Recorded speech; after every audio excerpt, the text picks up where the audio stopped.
நான் ஒன்னும் ஊமை இல்ல. என் குரலு வெங்கல மாதிரி கலக்கலான்னு இருக்கும். இத முதல்லயே வாய் திறந்து சொல்ல வேண்டியதானே? இல்ல இல்ல, முன்ன பின்ன தெரியாதவங்க கிட்ட எல்லாம் நான் டக்குன்னு அவளை சீக்கிரமா பேசிட மாட்டேன். அடடா, நல்ல பாலிசி.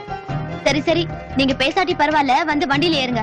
மூணாம் மனுஷங்க கூட எல்லாம் அவளை சீக்கிரமா ஏறிட மாட்டேன். ஆஹா, கைவசம் ஏகப்பட்ட பாலிசி வச்சிருக்குமா? நாங்க 2 பேரும் அண்ணன் தங்கச்சி தான். உனக்கு வேணா அண்ணனா இருக்கலாம், என்ன பொறுத்த வரைக்கும் மூணாம் மனுஷன் தானே. அட, பாயிண்டா பொழந்துகிட்டதேமா.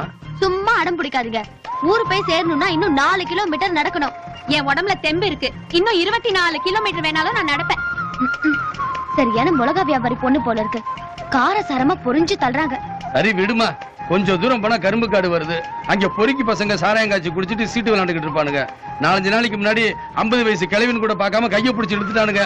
இது வயசு பொண்ணு, தளதளன்னு வர இருக்கு, அங்க போனாதானே வேடிக்கை இருக்கு. என்கிட்ட யாராவது வாலாட்டினா ஒரே ஏத்தா ஏத்திடுவேன்.